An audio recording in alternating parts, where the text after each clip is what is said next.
So we have the last but not least speaker of this panel. I'm very happy to introduce Casey Rutland. He's the president of the UK&I chapter, Northern Ireland chapter. For this, I'm sure you are the president. Come join us, please, on the stage. Let's give him a warm welcome. Thanks, Stefan. I'm not sure it works. Maybe you can try to use the scroll of that mouse. This, I think the batteries are dead or something. Just the scroll.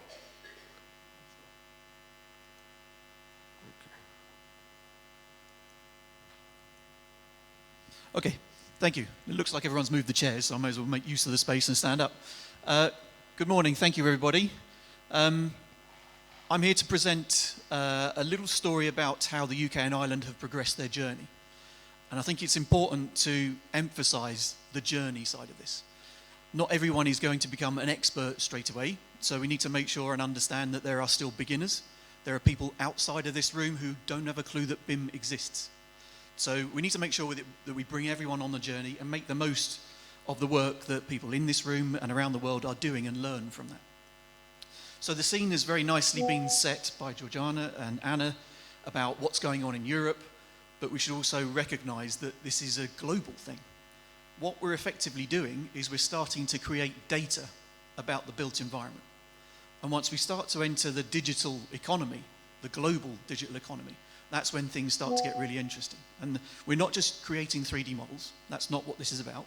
What we're creating is a data set to solve and deal with today's challenges. So I'll skip through the introduction to me. As Stefan said, I am the chair of Building Smart UK and Ireland. I'm also the vice chair of an organisation called NEMA, and we used to be called the UK BIM Alliance. And there's a little discussion about why we changed our name in a minute. I sit on the Construction Leadership Council of the UK government, and I'm an advisory board member at Zero Construct, and they're looking to decarbonise the construction process. But my day job is this, Digital Green. I'm a digital transformation consultant, and I work with all sorts of people in our industry to help them on their digital transformation journey. So if we skip through those, these are the two organisations that I'm representing here today. They're both the same legal entity. And what we do is, as NEMA, formerly the UK BIM Alliance, we promote the use of standardised creation of data. So that, in standards terms, is the BIM standards ISO 19650 that we promote the use of. Building Smart UK and Ireland is the UK and Ireland chapter of Building Smart, and we're looking to promote the use of open standardised data structures. Both of these organisations are volunteer organisations. I give my time for free. 35 other people in our committee give their time for free to do this. And we do that because we know it's the right thing to do. And we want other people to do that. And one thing that the UK has had from a government perspective is a mandate. And the mandate that was started to be created in 2011 came into force in 2016. And we're now on version 3 of that mandate. It evolves over time. And this is a story about how we've made that transformation and changed that mandate and how we're communicating with industry to engage more people, to inspire people. Has anyone in this room had conversation with their management or any other people about BIM, and their faces, the people are just like, it's not sexy, is it? That's the problem. And we're up against a lot of other digital transformations, digital twins. You talk to people about digital twins, they get excited. Why do they do that? Because they see the possibilities of how that might change and affect their daily work. And that's what we're trying to do as NEMA now. So we've changed the language. As I said, we used to be called the UK BIM Alliance. We dropped BIM because it was divisive. Again, if you've had conversations with your colleagues, you might have a BIM team, or you say, oh, we've got something to do with BIM. They go, we've got people to deal with that. That's not my job. My job is over here designing buildings. And that's what we want to get away from. The management, the C-suite, the executives, they see BIM as being something down here for people. And what we're trying to do is to raise that to being information management, the I and the M part. Suddenly that becomes more applicable to everyone. So we dropped the B part with the BIM and dropped the UK part because we're now more globally relevant, hence I'm here. And NEMA is actually a Greek word, meaning thread. So that's what we're trying to create, this thread of information that goes through specification all the way through to in-use and demolition and reuse. And this is our ultimate vision, is a thriving and sustainable built and natural environment, not forgetting that we have natural assets to maintain in the world, transformed by exploiting purpose-driven, interoperable data. So as I said, what we do is we are experts in NEMA in the information management process, the ISO 19650 side, but we are not experts in all of these other things. And we don't want to be, because there are other people looking at all those other things. And there are lots of digital initiatives happening around the world talking about these things. But what we see our role in doing is taking information management in the built environment to all of these other initiatives. Because there are people in the world of prop tech who don't know that BIM exists. They don't know there's a standardized data set that we're creating through IFC for people to be able to use to create apps and software and solutions. And this is part of the process. So all of these other things around here can benefit from the process that we go through, the BIM process, and the data that we create for these initiatives. And I think Georgiana summed it up in one of her slides. We need to be able to communicate this in a very, very simple way to as many people as possible that makes a real difference. At its very simplest, BIM is a process of defining, goes in the contract, creating and delivering structured data and documents, making the right information available to the right people at the right time for the life cycle of a built and natural asset. We need to move on, and we have moved on from this discussion about 3D models, clash detection and all those things. We need to move on beyond that, and this is the real value that we're getting at. What we talk about now are these 7 stages. We deliberately didn't use RIBA work stages or project work stages, because these are words that mean something to everybody in industry. Whether you're a product manufacturer, whether you are architect, engineer, client, doesn't matter who you are, facility manager. All of these words mean something to those people. And they're standard, simple, everyday words that we like to use. So the whole BIM process starts with specification, ideally leading into documents or appendices that can go into a contract that are then procured out to industry, delivered. Assurance is about checking, standardized checking, storage of that data. And this is where IFC comes in, because we can store that data in a way that's available for many years to come. And then we present that data in different ways. It could be a drawing, it could be a model, it could be a data set, it could be a spreadsheet, a Power BI dashboard, it could be anything. Lots of this data is able to be presented in slightly different ways. And then once we're doing that, we can exploit that data, make the use of it for multiple different use cases. And we can't do that very well unless we're creating standardized data sets. The other thing we're trying to get across is the message that we are all information managers. Many of you may have had discussions with your clients, colleagues, whoever, and they don't think they've got anything to do with BIM. But they certainly are information managers. They have to produce information, consume information, make decisions based on information. And we need to make sure that this message gets through so they all understand that they have a role to play in this process. And specifically in the UK, we have the demand. And it's here right now that we've had the mandate since 2016. Recently, we've had the Building Safety Act, which unfortunately we had a terrible fire in central London where 73 people lost their lives in a residential high-rise building. That basically led to the publication of the Building Safety Act, which now requires high-risk residential buildings to have certain data logged about that particular building. We have what we call the Transforming Infrastructure Performance Roadmap to 2030. This is where our current BIM mandate sits. It's now called an Information Management Mandate. And it's the roadmap to 2030. We're just currently revising that document right now. We have the UK government's construction playbook.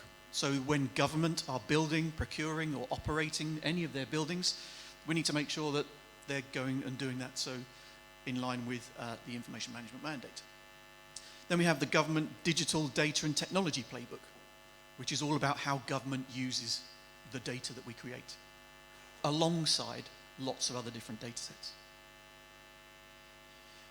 We have the United Nations Sustainable Development Goals. We're going wider now. A lot of the Sustainable Development Goals need data to solve the various different things. And then we have buzzword bingo, we have digital twins, where everyone's talking about how they can use all this data and all these things, and they're creating data. But what we're trying to say is standardized data makes this thing possible. The information management mandate that we have at the moment, this is our current live version. We can go on the website, it's freely available. It's in Annex B. If you can download these presentations, I think they're available afterwards. Just click that image, it will take you to the mandate if you want to have a look. It's quite simple, but it references the UK BIM framework, which is what NEMA, Building Smart UK and Ireland, and the British Standards Institution oversee.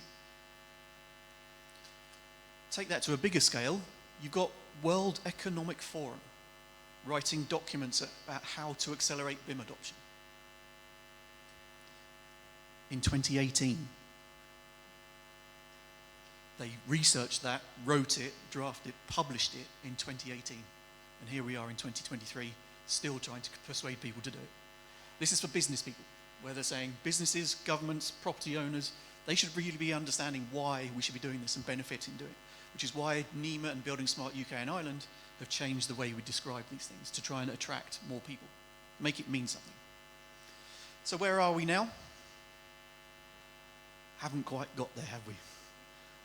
I think that's the truth. And this is another thing that we've come across, is that honesty works. So we had a plan as the UK BIM Alliance to make BIM business as usual by 2020. And we're still not there. And that's the honest truth. And we have to be honest about, if you're not doing something that's working, you need to change the way you're doing it. And this is what we've done. So we're moving on now. We're not talking about 3D models.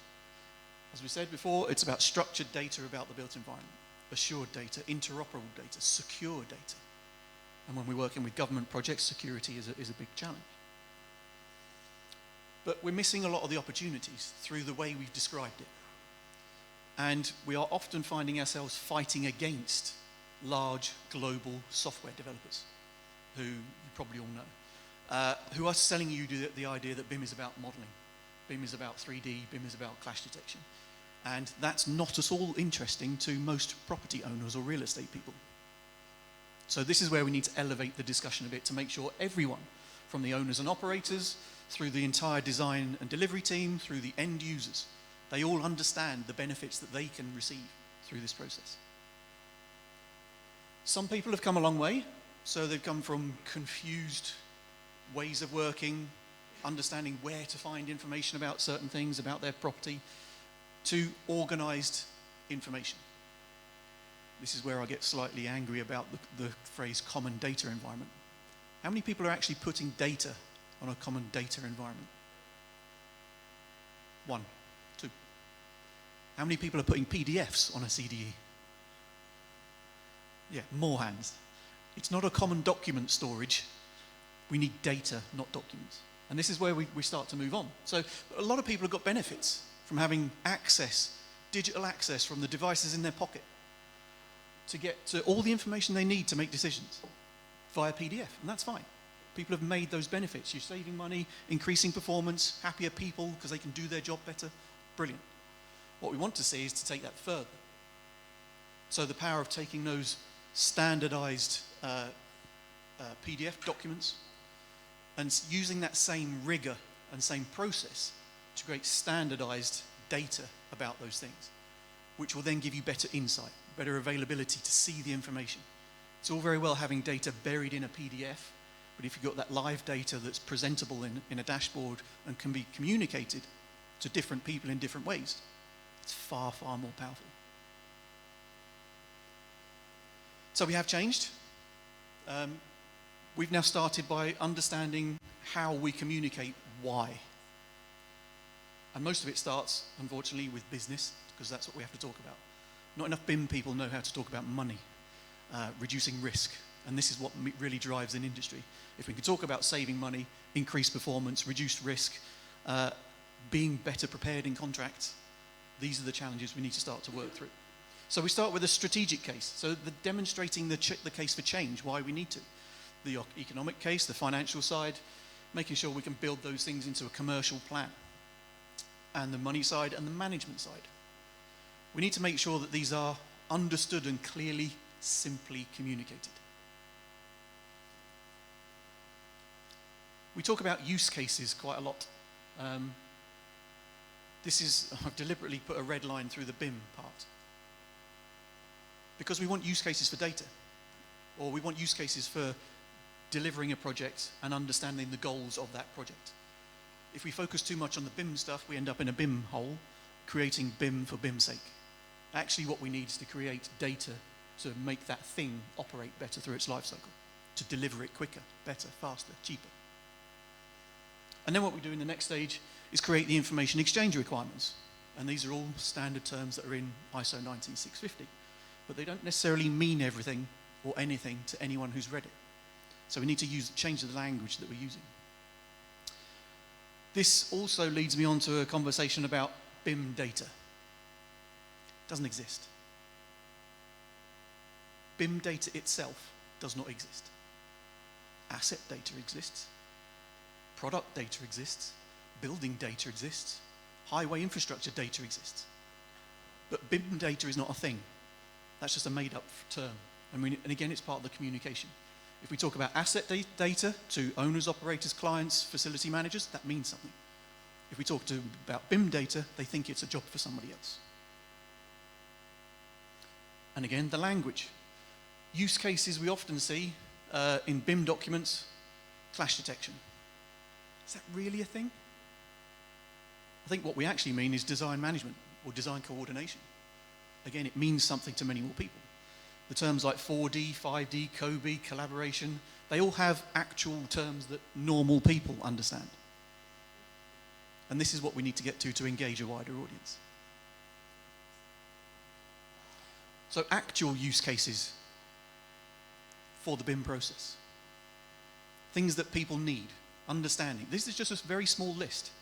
Building Smart International has a use case management tool. You can go to the Building Smart website and find your way to the use case management register, and you can browse the hundreds of use cases from around the world. Because it's important to notice that we are not the only country here in Romania or here in the UK doing these things. Understanding how to communicate asset registry is very similar all around the world.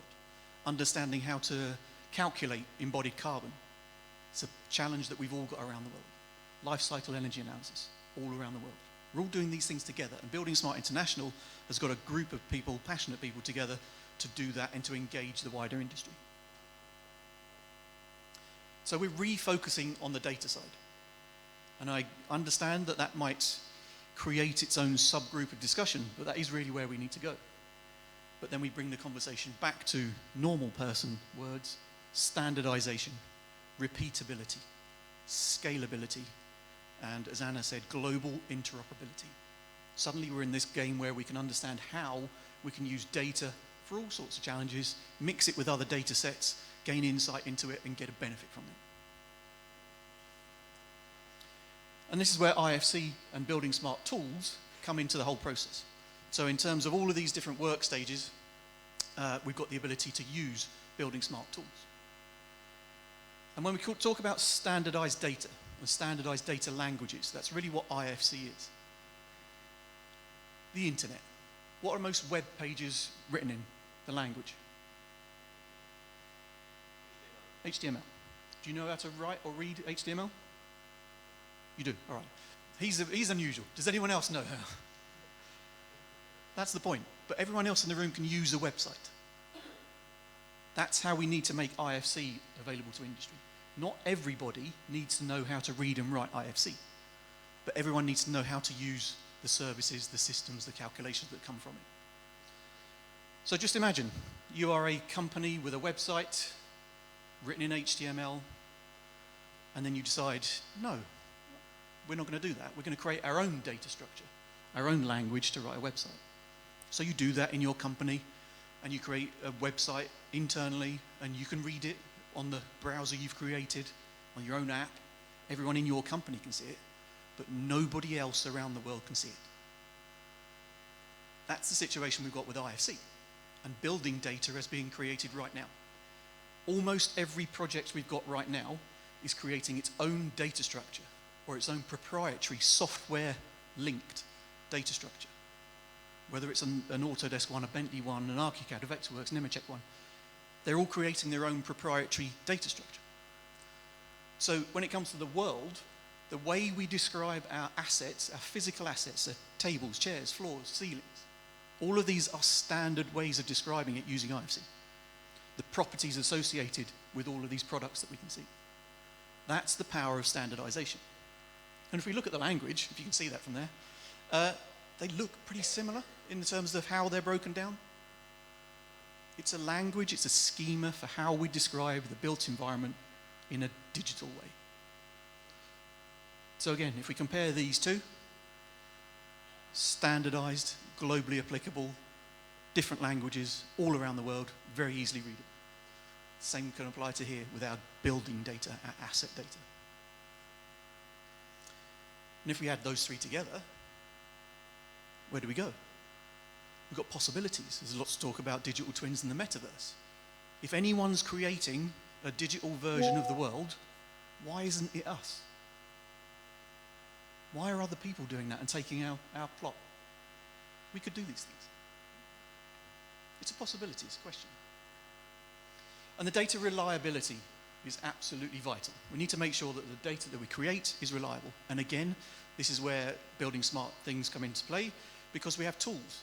If we've specified the data using IFC, checking the properties that you want against different assets, against different rooms or systems, then we can check for conflicts and whether the data is complete or valid, and is it correct? And that builds trust. And again, we have that with HTML. We have trust. What we need in our industry is the trust in the data we're creating. Storing the data, it's searchable and interrogable. It's interoperable. It has longevity. For those of you who are part of the design teams, have you tried opening a 2-year-old Revit file? Lots of people sniggering.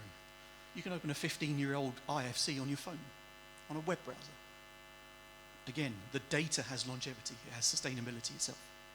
And it has security. If your data is structured in a standard way, you can choose to redact certain parts of that data very, very easily.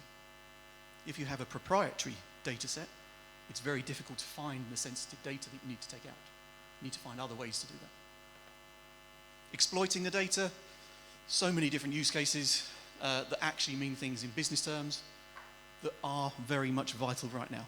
Fire and life safety, decarbonisation, any of the United Nations Sustainable Development Goals, reduce risk, greater insight, all of these things that we are creating now, rather than just on a project basis, we're creating standardized data that enables you to do this thing on a much larger scale. It's all about life cycle, it's all about scalability, interoperability, efficiency, making sure the data you're creating is vital, and presentation of that data so that it means something to someone having to make a decision. Back to these 7 stages again, we've covered all of those using standardized data. What we also understand is that Building Smart have tools and things that slot into all of those various different stages. They're all there, you can find them all on the website. So we can create a specification that can be entered into as an appendix with a contract through using the information delivery specification, which is again a tool that Building Smart offer. We've got software certification to check that software can produce this standardized data. We've got validation so we can check and assure the data once it's delivered. The use case management tool I've already discussed. The Building Smart data dictionary has a resource of terms and uses that we use within our built environment, but it also enables you to add additional terms to properties and objects, entities that we have in our built environment that aren't currently in the core schema. So when people say, I can't find this thing in IFC, we've got a tool and resource for that. BIM collaboration format, BCF, enables us to communicate the differences or whatever between different types of data sets. And then we've got the Open CDE project, which is currently stalled, but the aim and intent is to be able to share data between different common data environment platforms. So there are tools out there. Most of these are either low cost or free, and you can use all of these throughout the entire process. And the Building Spark community are there to help, mostly for free, mostly on stage talking about these things, holding workshops locally specific to your particular topic or area, and they're there to help you. So I'd urge you to get involved. That's why I'm here, through relationships with Stefan, of many conferences and beers, but that's what brings us all together. Reiterating that we're all information managers, we just need to be a bit better at it. So thank you for your time. I hope you found that helpful. If you need to find out anything more about NEMA or Building Smart UK and Ireland, you can do so on the QR code, or just come and find me later today. I'm happy to talk to you. Thank you very much.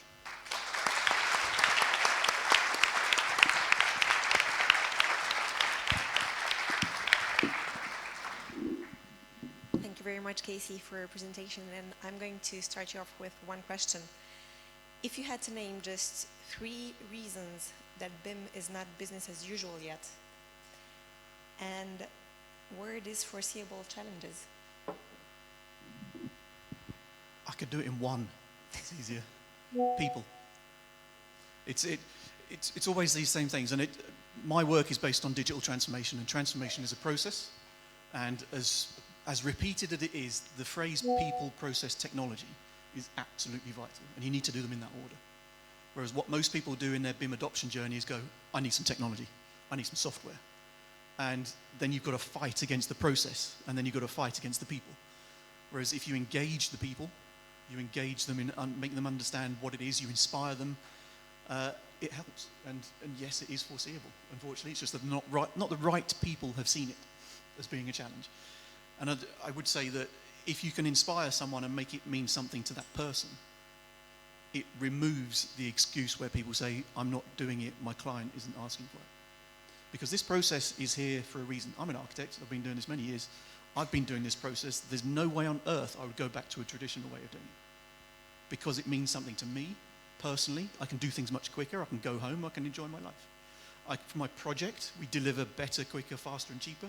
And for the organizations I've worked with, the same applies. So from all of those levels, it helps engage people. And not enough people talk about the transformation of the people side. And it runs from the top down, so executives all the way through to people pressing buttons. Awesome. I'm sure today some of these changes here for a lot of people to present. Thank you very much for your awesome presentation and very inspiring as usual. If we have any other questions from the audience, by the way, we have a platform where you can ask questions. It's called vvox.app. We have a background for it. You can start using it for the next panels, so we can be more interactive with you guys and actually interact with our speakers here. Well, if not, I'm inviting you to our first coffee break, and we are actually on time this time, so let's give another round of applause and see you together in 20 minutes.